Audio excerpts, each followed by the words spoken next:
What's up, gangsters? I have been in the process of stripping some chrome from some parts for one of my projects, and I've seen, just coincidentally lately online, some conversations about doing that as well. So I thought, hey, I should make a video. Now, there are plenty of videos already online about how to strip chrome, but I just felt like it was one of those sort of fundamental things that I should have on my channel. So here goes. We're going to talk about the why, the how, and the what for of chrome plating on our model parts. Now, there are a couple of good reasons that you might want to do this. The best one, in my view, is, let's say you've got something like this exhaust pipe that's two parts. Focus up there, camera. It's two parts. Got to glue that together, obviously, and that's going to leave you with a seam that will show, and if you intend to deal with that, then you don't really have much choice but to strip the chrome and hope that you can repaint it in a way that gets you pretty close to the look of the original. Another good reason is because you may have parting lines on a part, or the place where you've cut off the runner gate that's just going to show badly.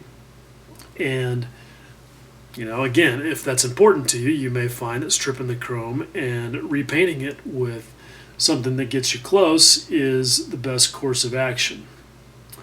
Okay, another good reason for stripping the chrome plating off your parts is because you just want to paint them a completely different color. And the fact is that none of the paints that we use are going to stick to that chrome plating particularly well. So that's probably a pretty good reason as well. Now, one reason for stripping chrome that's not good is because you want it to look more realistic. Now look, that's just silly, okay? This is some Tamiya chrome plating. I mean, look at that. That is absolutely gorgeous. That is beautiful quality plating. And there is no paint on the planet that I'm aware of, at least not in the model making space, that's going to come close to doing that justice. I mean, not even all clad chrome. It's okay. It's a good approximation from 10 feet away, and if there's no actual chrome sitting close by, it's not going to look too bad. But really, if your only reason is to make it look more realistic, just don't. Now, one of the reasons why you're never going to get it to look more realistic is because of how our chrome plating is made. The fact is that it's real metal. Now, a quick bit of, knowledges on chrome plating. Real chrome plating, which is chromium, is pretty much impossible to find on anything anymore because it's so toxic. And so, pretty much anytime you see real chrome plating on a metal part, like on this airbrush, for example, it's going to be nickel chrome. Now, nickel plate comes in a bunch of different varieties. Bright nickel, hard nickel, electroless nickel. Each one of them has its individual industrial applications.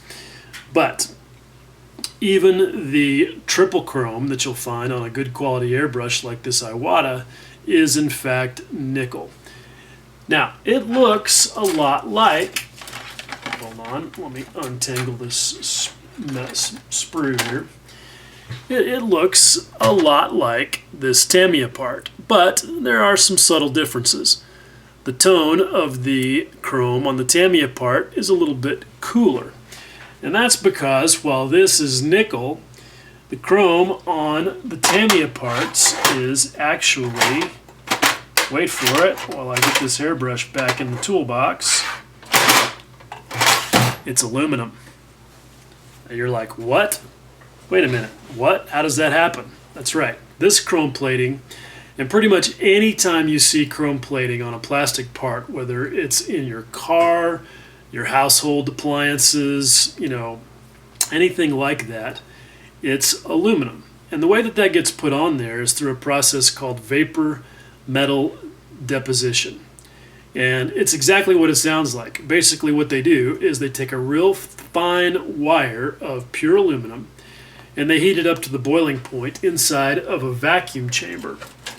And through condensation, it settles on all of the parts and the objects and surfaces that are inside the vacuum chamber. And in our case, that happens to be all of these sprues. And you can do it in various different ways so that you get a satin chrome or a true bright chrome like you saw on those parts.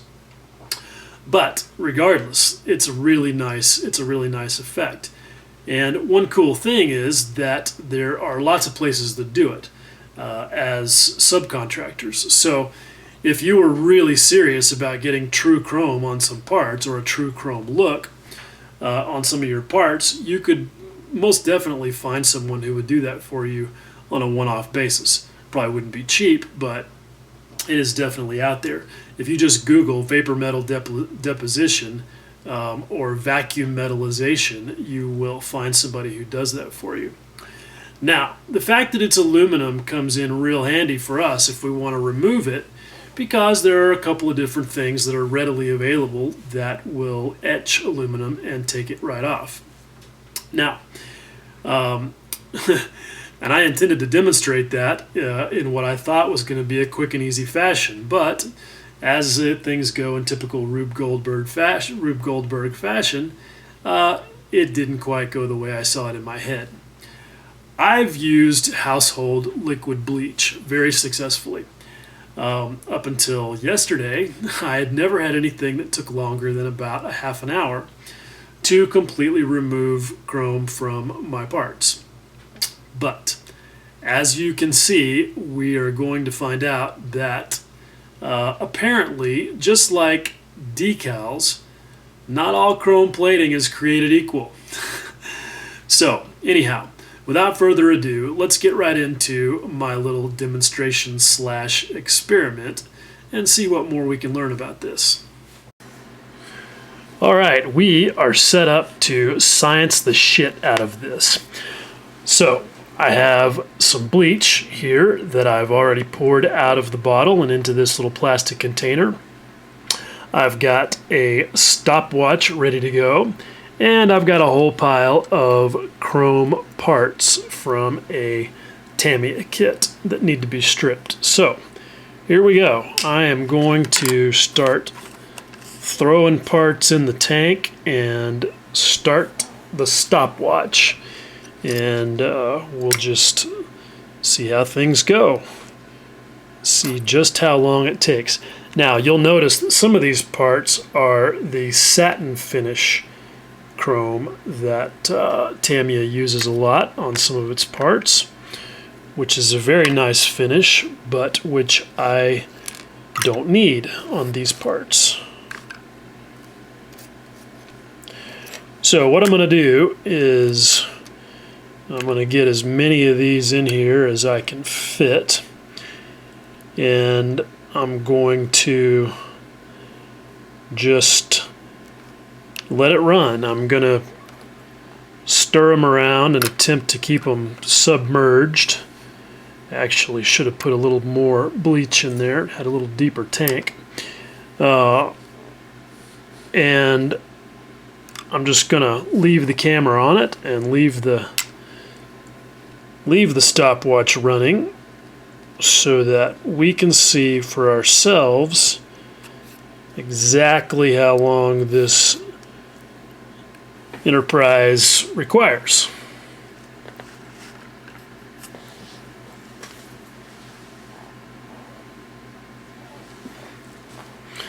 You can already see over here the satin part is already starting to reveal the black plastic underneath.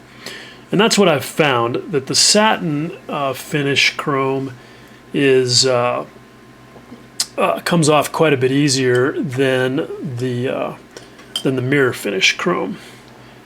And I've also found that different kits have different thicknesses of chrome, and Some of it is more stubborn than others. But I have yet to find one where this didn't work.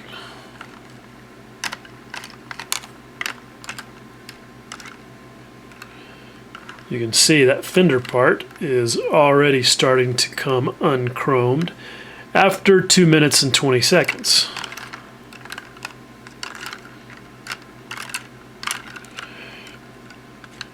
And the nice thing about doing it this way with bleach is that there's not really any fumes. I mean, you know, smells like we're at the swimming pool, but otherwise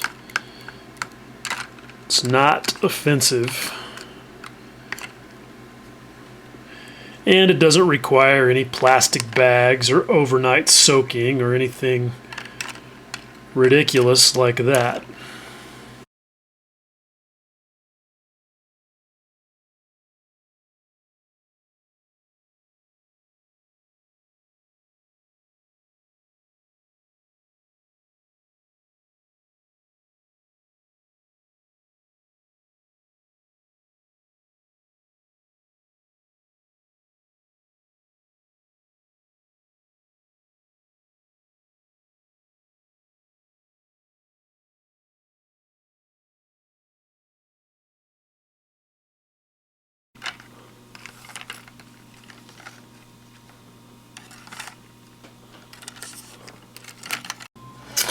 Okay, well, this has not gone nearly the way that I expected it to.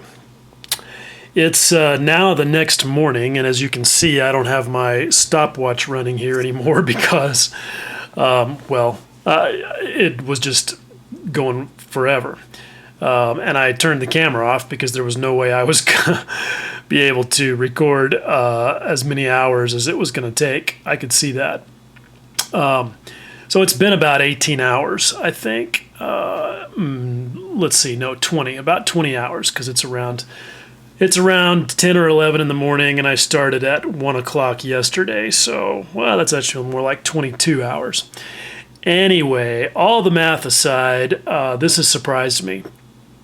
I've never had anything take longer than about half an hour for this to work. So, this is interesting. The quality of the plating on these parts is very good, and that may have something to do with it. I don't know. But the bottom line is that it's just taking forever, and I don't have any reason to be in a hurry, but I want to try and get this done now just because I'm curious in a faster way if I can. So if I can find some oven cleaner or something else with some lye in it, then I'm going to try that and see what happens. Now, a word about the parts that are already done. You can see that those are sitting over here next to a bowl of water, and that they look pretty good. Now, the reason for the bowl of water is because if you let these parts just air dry directly out of your bleach tank, what's going to happen is that you're going to get some crystalline residue that will form in areas where the bleach has gathered, like, you know, like down in a corner like that, for example. And that's basically where the liquid has evaporated and it's left some type of sodium, I believe it's sodium hydroxide. No, that's not right. Anyway, it leaves some crystals, and those are real hard and brittle and tough to scrape away. So the best thing to do is, as soon as you take the parts out of bleach, rinse them in some water so that they don't have any left on them. Now, if you forget to do that and you end up with some of that residue, rather than try and scrape it off, just get yourself a wet paintbrush that you dipped in some water, and you'll be able to rub it right off, no problems. Okay, so the science experiment progresses, and the results are good. As promised, I dumped the bleach out and washed everything off, and then put all the parts in this vat of Drano. And it's been in there for about, it's closing on about 4 hours now. And as you can see, the parts are almost completely stripped of chrome, so things are going well.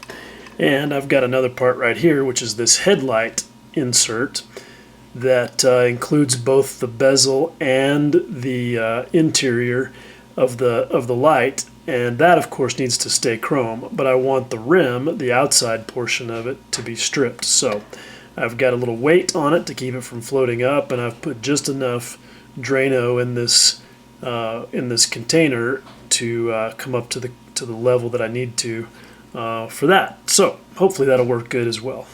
Okay, so as you can see, what I thought was going to be super easy and painless ended up in fact turning into an enterprise that took several days. But hey, it was all successful in the long run, and I've got some parts that used to be beautifully chrome that are now beautifully not chrome and are going to be ready for some primer.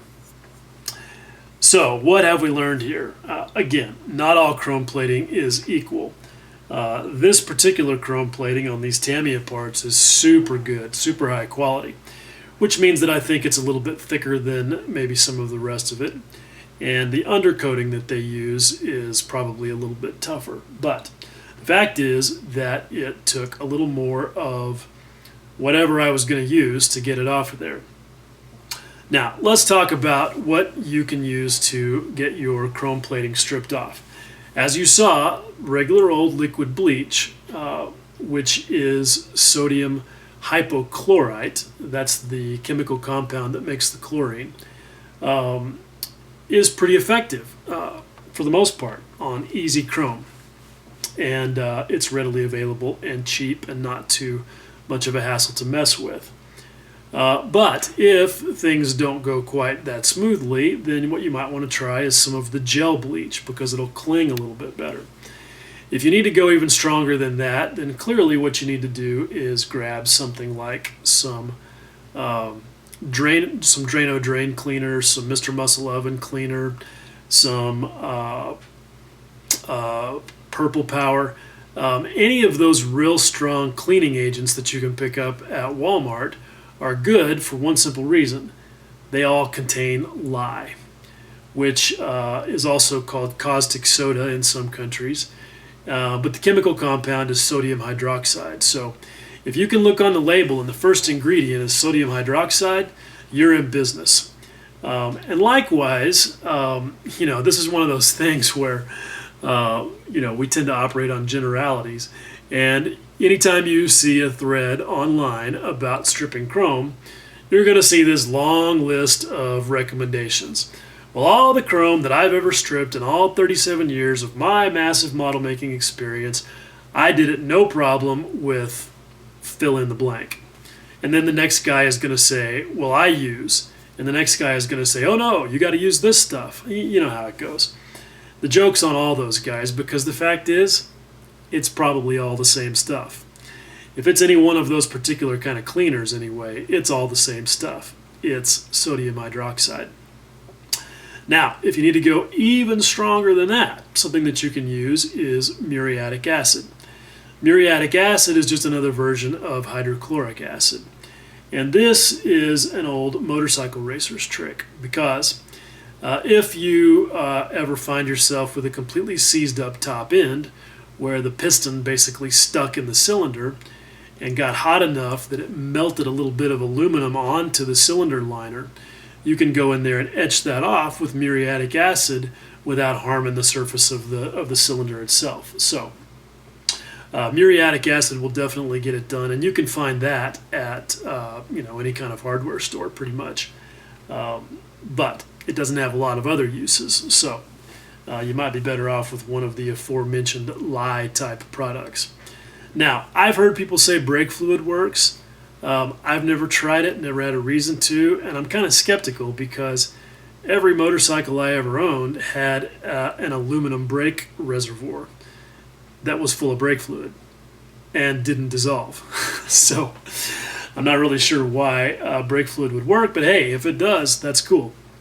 At the end of the day, use what you got and get the job done. So anyway, I hope that this was not only a good demonstration of how you can get the chrome plating off of your parts, but was maybe a little bit more educational, and you learned a few things about chemistry and how chrome plating for models is actually done. All right, if you've stuck with me this long, as always, you know I appreciate it. All right, dudes, much love. Take care.